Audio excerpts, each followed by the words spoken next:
Bonjour à tous, nous poursuivons avec la 4e Mishnah du 10e Pérec. La Mishnah nous enseigne le din suivant. Misha aya nasui shalosh nashin vamet. Un homme était marié avec 3 femmes et il est mort. Et on parle que les ktubot de ces 3 femmes étaient de montants différents. Ktubata shel zomane, l'une était que de 1 mané 100 zouz, veshel zomataim, l'autre 200 zouz, veshel zo shloshmot, et l'autre 300 zouz. Ve'en sham elam mané. Et dans les biens du père, il n'y a qu'un mané, du mari dans ce cas-là, il n'y a qu'un mané, c'est-à-dire il n'y a que 100 zouz. Comment va-t-on faire? Cholkot béchavé. Elles vont partager équitablement. Alors on parle dans le cas où les 3 ktubot ont été écrites le même jour, puisque si c'est 3 jours différents, alors celle qui a une touba antérieure est prioritaire sur les autres. Ou alors on parlera dans le cas où il n'a laissé que des biens du mobilier. Et le mobilier, il n'y a pas là de kdima, de priorité dans le mobilier, c'est seulement dans l'immobilier. Alors elles vont partager le mané en 3. Maintenant, Ayu Sham Matain, il y a 200 zouz. Comment va-t-on faire? La Mishnah va nous dire Shel mané notelet ramishim, celle qui avait une touba de mané de 100, elle prend 50. Shel Mataim Shel Shloshmot, celle qui avait une touba de 200 et c'est une touba de 300, elles prendront Shlosha Shel Zahav. C'est-à-dire 3 de Zahav, c'est-à-dire 75 et 75. 3, c'est là, 3 dinars Zahav, et chaque dinar fait 75 dinars de Kesef. Donc 50, 75, 75. Alors on ne comprend pas vraiment pourquoi. La Gemara pose la question que puisqu'il n'y a que 200, donc la première, elle aurait dû recevoir un tiers seulement des 100.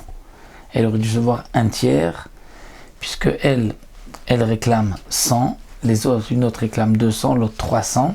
Donc la première n'aurait dû recevoir qu'un tiers. Alors la Gemara explique, comme dit le Barthénora, que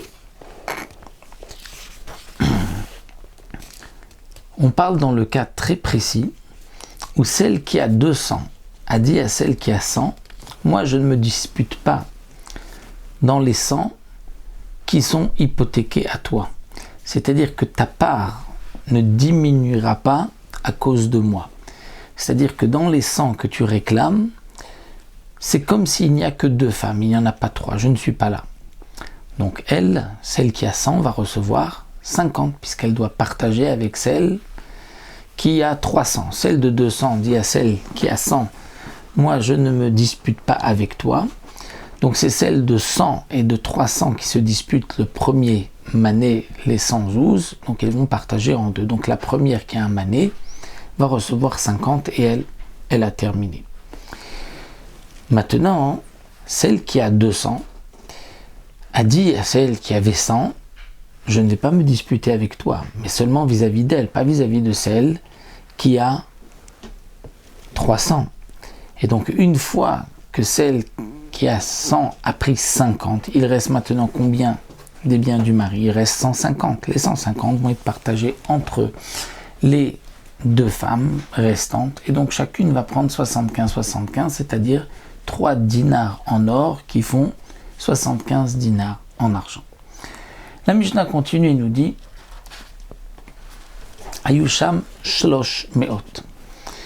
Il y a 300 zouz. Et là aussi, on devra dire que celle qui devait recevoir 300 a dit à celle qui devait recevoir 100 et 200, moi je ne me dispute pas avec vous pour un mané. Donc le premier mané est discuté seulement entre celle qui a 100 et celle qui a 200. Donc celle qui a 100 va prendre 50. C'est ce que la Mishnah dit Shel mané notelet ramishim. Shel matain, celle qui a 200, elle va prendre un mané. Elle va prendre 100. Pourquoi? Parce qu'elle prend 50 des 100 premiers de la première, et ensuite dans les 100 deuxièmes, elle se dispute avec celle qui a 300, et donc chacune va prendre 50. Donc elle qui avait 200 va prendre un mané 100, 50 du premier 100, 50 du deuxième 100, Et le troisième 100, Veshel Shlosh Me'ot, parce que le mari avait laissé 300, elle prendra Shisha Shel Zahav, c'est-à-dire 6 en or, c'est-à-dire qu'elle va prendre 150, elle prend 100, puisque sur les 100 derniers, il n'y a personne qui se dispute, elle avait 300, l'autre n'avait que 200.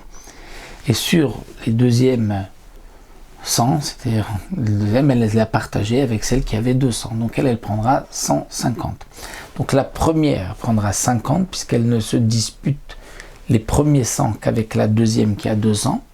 Celle qui a 200 prendra les 50 du premier 100, et elle se dispute avec celle de 300 le deuxième 100, donc elle prend 50-50, donc elle aura 100, et la troisième aura 150.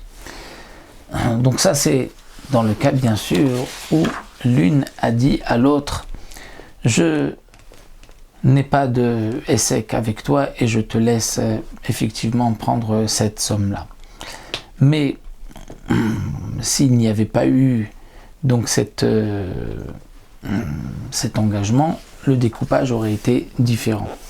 Et la Mishnah va terminer en nous disant Vechen shlosha sheitilu lakis, de même 3 qui ont mis de l'argent dans la même bourse pour faire des affaires et qu'ensuite pikratu au tiro, l'argent a diminué ou augmenté en fonction de ce qu'ils en ont fait, car Cholkim, ils partageront de la même manière.